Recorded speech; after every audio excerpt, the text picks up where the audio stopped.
What's going on, guys? Andrew Piluk Hockey here, back again with another video. I did take a bit of a hiatus from YouTube. Guys, I've been working so much, but I want to let you guys know that during the playoffs, I'm hopefully going to be live streaming during every single game from now on, unless something else goes on. But I literally work at 5 a.m. every morning, so creating content on this channel has been a little difficult. Now, you obviously can see the jersey behind me. I've met John Tavares multiple times. He's a super awesome guy. We will talk about the outcome of this Maple Leaf game, but first I just want to say I'm wishing him all the best. We know that it is a concussion and that he's doing well. He's going to be at home. He's out indefinitely. Listen, whatever, you can have any opinion. That's not what this video is going to be about. I don't want to benefit with money from making a video and just straight up talking about something that I think has been very tough. Like, for me, it's very difficult to talk about because, like, I never want to see somebody in that type of pain. So I'm not going to, talk too much about it. The one thing I will address, one thing that I will address is that the publications, I believe it was the Toronto Sun or the Toronto Star. Again, I probably should have that information correct. So while I'm making this video, I'm actually going to look it up. But the other one was the Le Journal de Montreal, I believe. They posted, yes, so it was the Toronto Sun and the Le Journal de Montreal. They posted covers of their publications with Johnny T injured. And honestly, to those publications, in the most disrespectful way possible, kiss my ass. It's absolutely disgusting. The people who did that should be fired. It's absolutely disgusting. They shouldn't be able to publish something like that. That's somebody's family member. And I don't think that it makes a ton of sense for somebody to put that on the cover of a newspaper. I get it. There's money to be made.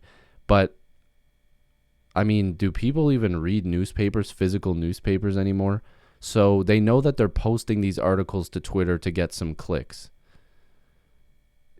It's insane. Regardless, Le Journal de Montreal, Toronto Sun, whatever, Toronto Star. Honestly, I don't even care because both of those publications, all three of the ones that I just listed are just awful publications. They should not be able to post stuff like that. But at the end of the day, I hope that most people are watching the replay of what happened and seeing the initial hit. We won't talk about Corey Perry. And by the way, I'm just going to say this because people seen my tweets. Let's just hypothetically say the Corey Perry hit last night doesn't happen, right? I still never liked Corey Perry, and you can't tell me to like the guy. I think he's a fantastic hockey player. Just in his prime, just absolutely gifted, a great player to watch. Loved him on Team Canada. But as the years went on, I grew to hate him because of the dirty plays that he makes. And if we're going to go out there, we're going to talk smack about Wilson. We're going to talk smack about Kadri, Chara, whoever else. We're allowed to also hate Corey Perry. And regardless of what happened last night, I do not like Corey Perry. I think he's scum. And again, it has nothing to do with last night, but the guy's just an asshole. So I'm never going to like Corey Perry, and that's just how it is. I would actually buy a Brad Marchand jersey 10 times over before I buy one Corey Perry jersey, easily, no question. But anyways, let's get to the game. The Toronto Maple Leafs obviously lose 2-1. Now, it was tough because after the Tavares thing, it was just tough to watch. And again, you can have your opinion on what happened. We'll try to leave that out of the comments. Let's just talk about the game and how the Leafs could move forward and maybe just, get well Johnny T type stuff. But let's just look at some basic stats here before I get any deeper. Shots on goal were favoring the Leafs at 36-30. The face-off percentage was 56% to 44%. Now, the power play numbers, both teams were pretty bad. The Leafs had 3 over-the-glass penalties, which is just stupid. The Justin Hall one sucked, but 0 for 5 for Montreal, 0 for 4 for Toronto. If the Leafs score on 2 of those, they win the game. Their power play has way too much talent on it. They should be scoring goals. It's something that they need to work on. Manny Malhotra, I love the guy, but he's getting fired. There's no question he's getting fired. The penalty minutes 15-13. The hits, which we'll get to, 55-27. Blocks 13-10, so pretty even there. And the giveaways were at 16 apiece. I believe this was a very good goaltending performance from Jack Campbell. Carey Price made a few really good saves, but at the same time, the Leafs shot a lot of their shots right to the logo, right at the chest. And being a goaltender myself, definitely never facing anywhere close to this type of talent. But when you get a shot that's in to the chest, it's the easiest thing you could possibly do. It's a goalie's dream to just have those shots hit you right in the chest, because that's where, first of all, a lot of equipment is, and it's nowhere where you need to stretch out. You need to do anything crazy. You just collect the puck towards your chest, and it's an easy save, no rebounds type thing. So Carey Price made a lot of those saves, and he did it well. I mean, he made a lot of big saves. That 2-on-1 save that he made on Mitch Marner and William Nylander, very, very good. I grew up watching Carey Price, so I have a lot of respect for him. I think he's a class act on and off the ice. So big game from him, big game from Campbell. I thought he was fantastic. Both goals from Montreal were pretty nice. Nothing to say there. I have a lot of respect for this Montreal team. I said at the beginning of the year that they were going to win the division.